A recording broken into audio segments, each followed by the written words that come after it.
It's officially confirmed that the Warriors have signed center Al Horford. He compares what the Warriors need in a center. Al Horford will be the Golden State Warriors starting center in 2025-26. This is because the franchise that traded Kevin Looney and Draymond Green didn't want to be used as a backup in the paint. So, he arrives to own the position at 39 years old. Free agent Al Horford has committed to a multi-year contract with the Warriors. He reached a verbal agreement with the franchise on Sunday. The Warriors have got a big upgrade at the center position. Horford leaves the Celtics to join the Warriors ahead of his 19th NBA season, having played 7 of his last 9 years in Boston, where he became a beloved member of a franchise that lost to Golden State in the 2022 Finals, before going one better and lifting the title last year, Horford's elusive first ring. Horford might be 39 years old and nearly a decade older than Looney, but this is a significant upgrade for the Warriors based more so on their respective skill sets. Looney's offensive limitations had become a problematic fit in the Golden State front court, subsequently lessening his role over the past 2 seasons and meaning the franchise was never going to go near the 2-year, $16 million deal offered by the Pelicans. Horford's ability to space the floor and knock down shots from the perimeter is going to be crucial, making for a better complement to Jimmy Butler and Draymond Green while hopefully making life easier for Stephen Curry as well. The 5X All-Star has shot 44.6%, 41.9% and 36.3% from three-point range over his last 3 years with the Celtics, averaging around 5 attempts from distance during this period. It basically gives the Warriors another version of Quinton Post in terms of perimeter spacing, but Horford also brings the experience, defensive versatility, and passing acumen that should make him a savvy signing. The ability to be a starter and play a major rotation role would have certainly been part of Golden State's pitch to Horford over recent months, particularly given the Celtics are in somewhat of a gap year following Jason Tatum's devastating torn Achilles injury. Horford averaged 9.0 points, 6.2 rebounds, 2.1 assists and nearly a block in 27.7 minutes per game last season, shooting 42.3% from the floor and 36.3% from three-point range on over 5 attempts. Quinton Post's honeymoon phase with Warriors comes to a quick close. Now that the Golden State Warriors have signed Al Horford, Quinton Post's role will undoubtedly decrease. The Golden State Warriors just signed Al Horford away from the Boston Celtics in free agency, and now, it looks like Quinton Post's role is going to get significantly smaller. Post enjoyed an impressive rookie season, but with Horford in town, he likely won't play as much as he otherwise would have. There will undoubtedly still be a place for Post in the rotation. Golden State needs backup bigs, but Horford will almost definitely be the starter. A first 5 of Stephen Curry, Brandon Podziemski, Jimmy Butler, Draymond Green, and Horford will make the most sense based on the Warriors' current roster. Post should still be a factor, though. What does Al Horford mean for Quinton Post? During his rookie season, Post had a solid second half of the year, putting up great numbers and emerging as a legitimate rotation piece for the Warriors, which is a massive win. All summer, it looked like he would be a huge piece for them next season, and potentially even a starter. That said, it was always rumored that Horford would be joining the Warriors. But before the move was made officially official, there seemed to be a small chance that Post could be the Warriors' starting center. Now, that seems extremely unlikely. Still, the Warriors don't have the best center depth, so Post will definitely still be a much-needed player in their rotation. Behind Horford, they have Post and Tracy Jackson-Davis, and the latter fell out of the regular rotation last season. Post's three-point shooting at the center position is a perfect complement to the rest of Golden State's lineup, as he's able to space the floor better than most centers they've had in recent years. And perhaps even more interestingly, Horford could be a huge help in the development of Post moving forward. Still just 25 years old, Post is old for a soon-to-be second-year player, but he could have a very long career ahead of him. Having a mentor like Horford, who is one of the most experienced big men in the league, will undoubtedly be great for Post and how he's able to develop in Golden State. Horford is a great defender, an extremely smart player, and has turned himself into one of the best floor-spacing 5 men in the NBA. Now, he'll be in Golden State, ready to help Post. Unfortunately, that also means that Post will likely not see as much playing time as he otherwise would have. Warriors' next move after signing Al Horford is painfully obvious. Now that Al Horford is on the roster, the Golden State Warriors need to figure out the Jonathan Kuminga situation. The Golden State Warriors just, finally, signed Al Horford, and now, it's never been clearer that they have to figure out the Jonathan Kuminga situation. It's an issue that has plagued them all summer, and now, they only have a couple of days left to figure it out before the season begins. As Keith Smith of Spotrac noted on Twitter, the deadline for Kuminga to sign the qualifying offer with Golden State is October 1st. Plus, Smith also pointed out that the phrasing of Horford's deal with the Warriors is odd. Shams Charania of ESPN mentioned that it is a multi-year deal, but the lack of specifics indicates that the Kuminga contract likely still hasn't been ironed out. And that's not great. What's going on with Jonathan Kuminga? All summer long, Kuminga and the Warriors have been unable to come to a resolution regarding his current contract situation, and he's one of a few restricted free agents who went through battles with their teams. Josh Giddey and the Chicago Bulls came to an agreement on a new deal. Cam Thomas ended up signing the qualifying offer with the Brooklyn Nets. Quentin Grimes and the Philadelphia 76ers are still negotiating, much like Kuminga and the Warriors. There have been plenty of rumors regarding potential sign-and-trade scenarios that would land Kuminga with a new team, but nothing has come to fruition. The Sacramento Kings were, and maybe still are, very interested in bringing Kuminga on board, but the Warriors have reportedly rebuffed all of their offers. Even when Sacramento supposedly tried to send them Malik Monk and a first-round pick, the Warriors said no. On top of that, the Phoenix Suns were rumored to be interested, but again, the Warriors weren't a fan of any of the trades they had to offer. Now, with just a couple of days left until training camp begins, the deadline for the Warriors to resolve the Kuminga situation looms larger than ever. Golden State had to make the Horford signing happen so he could be in town for the beginning of camp, though it seemed as though they were trying to wait until they figured out what to do with Kuminga. They lost that luxury. They had to sign Horford.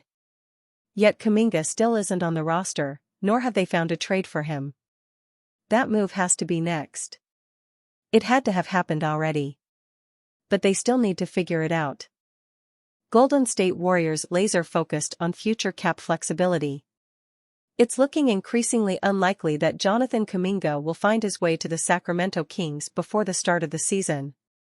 The Golden State Warriors forward has reportedly been drawing interest from Scott Perry's team all summer. However, the Warriors have resisted the offers that have been put forward.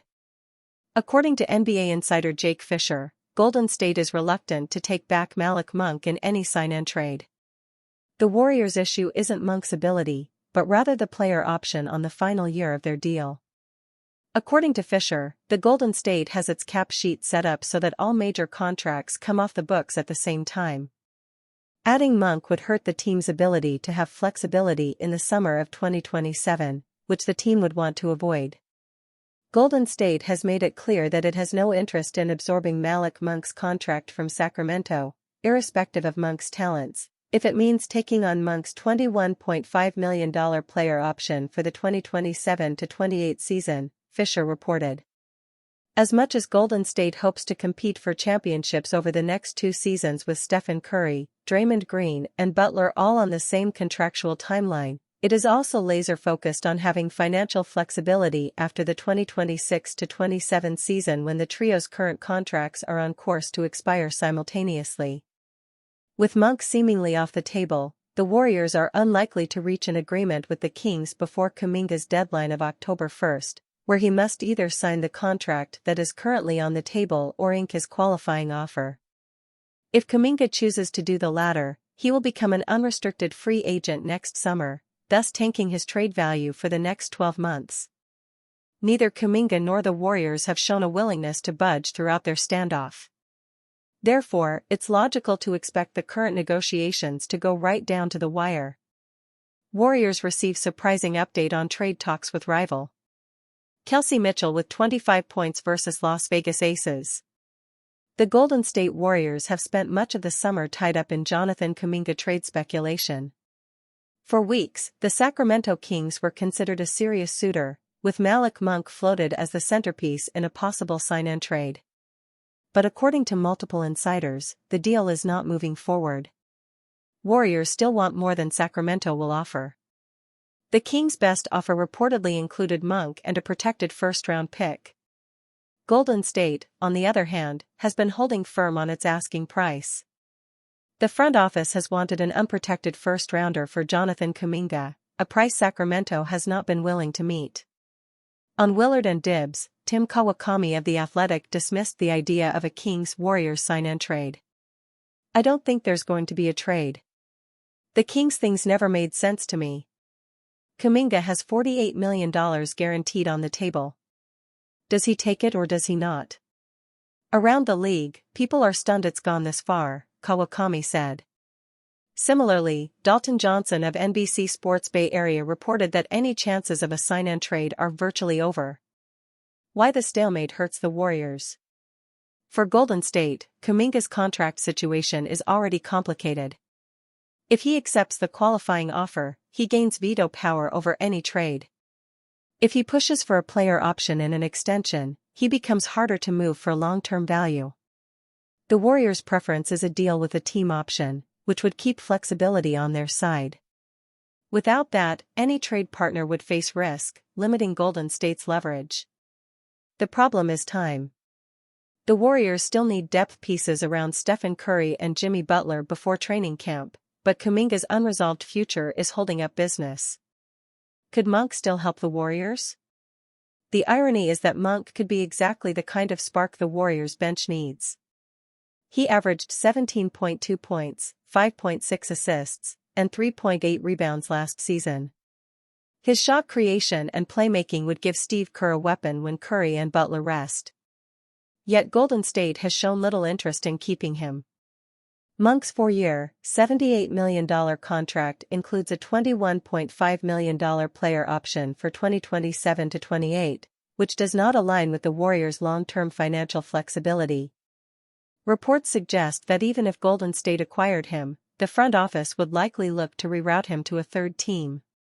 What's next for Golden State? The Warriors are running out of time. Training camp is approaching, and the roster remains incomplete.